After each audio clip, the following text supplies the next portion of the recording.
இந்த அரஃபாவுடைய தினத்தில் நாம் அதிகம் செய்ய வேண்டிய இபாதத்துக்கள் 2. அதில் ஒன்று அதிகமாக துஆ பிரார்த்தனை செய்து கொள்ள வேண்டும். இரண்டாவது இந்த திக்ரை நாம் அதிகமாக ஓதிக்கொண்டிருக்க வேண்டும். ஸல்லல்லாஹு அலைஹி வஸல்லம் அவர்கள் என்ன தெரியுமா கூறுகின்றார்கள்? ஹைரு துஆஇ யௌமி அரஃபா, துஆக்களில் சிறந்தது அரஃபாவுடைய தினத்தில் ஒருவர் கேட்கக்கூடிய துஆ என்பதாக ஸல்லல்லாஹு அலைஹி வஸல்லம் அவர்கள் கூறுகின்றார்கள். அருமைக்குரிய இஸ்லாமிய உறவுகளே, துஆக்களில் சிறந்தது அரஃபாவுடைய தினத்தில் கேட்கப்படக்கூடிய துஆவாம் என்பதாக ஸல்லல்லாஹு அலைஹி வஸல்லம் கூறுகின்றார்கள். அப்படி இருக்குமாக இருந்தால் நாம் இந்த அரஃபாவுடைய தினத்தில் அதிகமாக துஆ பிரார்த்தனை செய்து கொண்டிருக்க வேண்டும். அதைத்தான் அல்லாஹு ஜல்ல ஷானுஹு தஆலா இந்த அரஃபாவுடைய தினத்தில் அதிகமானவர்களுக்கு நரகத்திலிருந்து விடுதலை செய்கின்றான் என்பதாக ஸல்லல்லாஹு அலைஹி வஸல்லம் கூறினார்கள். எனவே இந்த அரஃபாவுடைய தினத்தில் அதிகமாக நாம் துஆ பிரார்த்தனை செய்து கொண்டிருக்க வேண்டும். அதிலும் குறிப்பாக யா அல்லாஹ், என்னையும் என் குடும்பத்தாரையும் அந்த நரக நெருப்பிலிருந்து பாதுகாத்து விடு. யா அல்லாஹ், இந்த அரஃபாவுடைய தினத்தில் நீ அதிகமானவர்களை நரகத்திலிருந்து விடுதலை செய்கின்றாய் அல்லவா, அந்த கூட்டத்தில் ஒருவனாக என்னையும் என் குடும்பத்தாரையும் ஆக்கிவிடு யா ரப்பே ரஹ்மானே என்பதாக நாம் பிரார்த்தனை செய்ய வேண்டும். அருமைக்குரிய இஸ்லாமிய உறவுகளே, அடுத்த விடயம்தான் ஸல்லல்லாஹு அலைஹி வஸல்லம் அவர்கள் இந்த அரஃபாவுடைய தினத்தில் இவ்வாறான வாசகங்களை அதிகம் கூறினார்கள். அது என்ன? வகைர மா குல்து அன வன் நபியூன மின் கபலி, நானும் எனக்கு முன் சென்ற நபிமார்களும் கூறியதில் மிக சிறந்த வார்த்தை, கூறியதில் மிக சிறந்தது எது தெரியுமா? அந்த அரஃபாவுடைய தினத்தில் லா இலாஹ இல்லல்லாஹு வஹ்தஹு லா ஷரீக லஹு லஹுல் முல்கு வ லஹுல் ஹம்து வஹுவ அலா குல்லி ஷைஇன் கதீர் என்ற அந்த வாசகத்தை தான் இந்த அரஃபாவுடைய தினத்தில் நானும் எனக்கு முன் சென்ற நபிமார்களும் கூறிக்கொண்டிருந்தோம் என்பதாக ஸல்லல்லாஹு அலைஹி வஸல்லம் அவர்கள் கூறுகின்றார்கள். எனவே அருமைக்குரிய இஸ்லாமிய உறவுகளே, இந்த அரஃபாவுடைய தினத்தில் நாம் அதிகம் செய்ய வேண்டிய இபாதத்துக்கள் 2. அதில் ஒன்று அதிகமாக துஆ பிரார்த்தனை செய்து கொள்ள வேண்டும். இரண்டாவது இந்த திக்ரை நாம் அதிகமாக ஓதிக்கொண்டிருக்க வேண்டும். இந்த திக்ரை அரஃபாவுடைய தினத்தில் ஓதுகின்ற போது பல்வேறு சிறப்புகளை நாம் அடைந்து கொள்ள முடியும். ஏனென்றால் இந்த திக்ருக்கு தனித்தனி சிறப்புகளை ஸல்லல்லாஹு அலைஹி வஸல்லம் கூறியிருக்கின்றார்கள். அது அரஃபாவுடைய தினத்தில் மட்டுமல்ல, அரஃபா அல்லாத தினங்களிலும் இந்த வாசகத்தை நாம் கூறினோமாக இருந்தால் பல்வேறு நன்மைகளை அடைந்து கொள்ள முடியும். ஒரு சில ஹதீஸ்களை உங்களுக்கு மேலோட்டமாக நான் தொட்டு காட்டுகின்றேன். அருமைக்குரிய இஸ்லாமிய உறவுகளே, ஸல்லல்லாஹு அலைஹி வஸல்லம் கூறிய செய்தி புகாரி எனும் நபிமொழி தொகுப்பில் 6404வது செய்தியாக அந்த செய்தி பதிவு செய்யப்பட்டுள்ளது.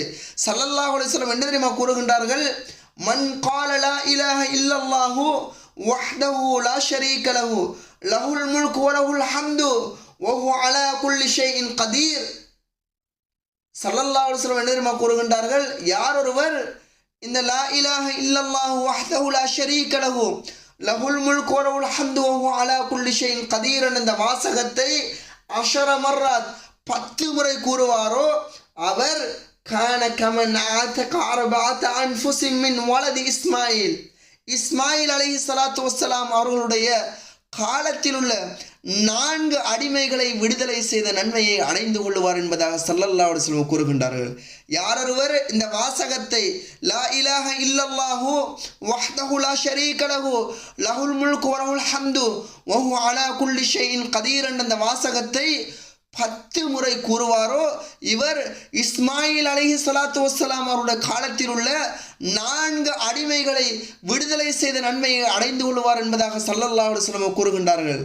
ஏன் ஸல்லல்லாஹு அலைஹி வஸல்லம் அவர்கள் இதில் இஸ்மாயில் அலைஹி ஸலாத்து வஸ்ஸலாம் அவருடைய காலத்தில் உள்ள அடிமையை சுற்றி காட்டுகிறார்கள் என்றால், அந்த காலத்தில் அந்த அடிமைதான் மிகவும் உயர்தர அடிமையாக கணிக்கப்பட்டது.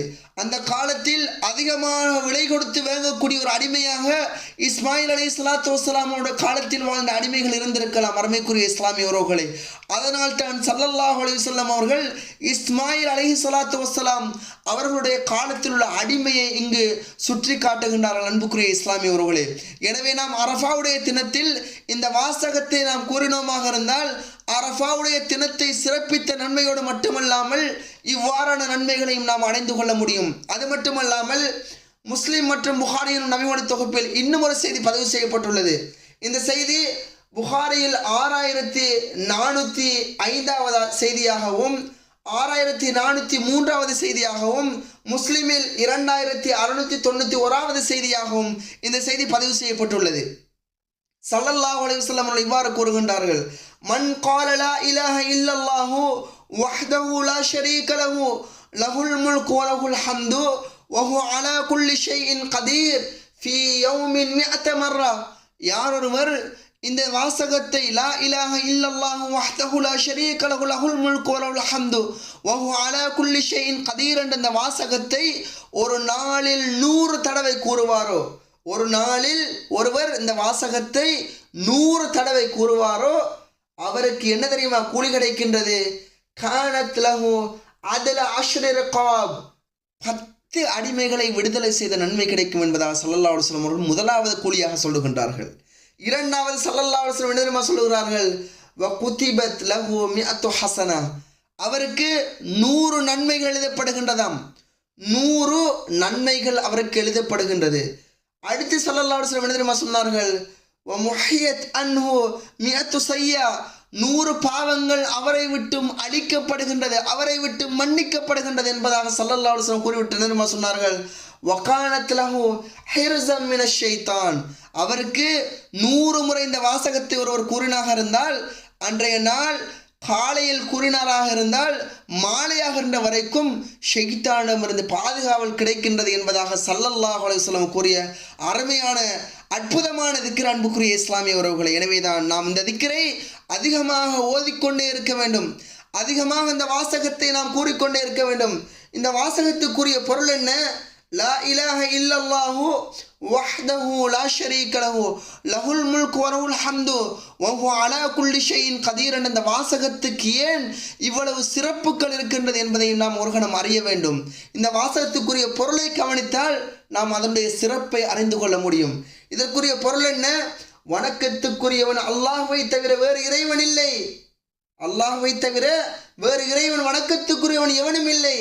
அவன் தனித்தவன், அவனுக்கு இணை துணை எதுவுமே இல்லை. அவனுக்கு ஆட்சி அதிகாரம் உண்டு, அவனுக்கு புகழ் அனைத்தும் உண்டு, அவனே அனைத்தின் மீதும் ஆற்றல் மிக்கவனாக இருக்கின்றான் என்று அற்புதமான மந்திர வார்த்தைகளை உள்ளடக்கிய ஒரு அழகிய ஒரு வாசகம்தான் இந்த திக்ர். அருமைக்குரிய இஸ்லாமிய உறவுகளை, எனவே தான் நாம் இந்த திக்ரை அதிகமாக இந்த துல்ஹஜ்ஜுடைய மாதத்தின் அரஃபாவுடைய தினத்தில் அதிகமாக கூறக்கூடிய மக்களாக நாம் இருக்க வேண்டும். அரஃபாவுடைய தினத்தில் மட்டுமல்ல, எந்த காலத்திலும் நாம் கூறினோமாக இருந்தால் இந்த திக்ரை நாம் இந்த மேற்கோள் காட்டி இந்த 2 சிறப்புகளையும் நாம் அடைந்து கொள்ள முடியும். அருமைக்குரிய இஸ்லாமிய உறவுகளை.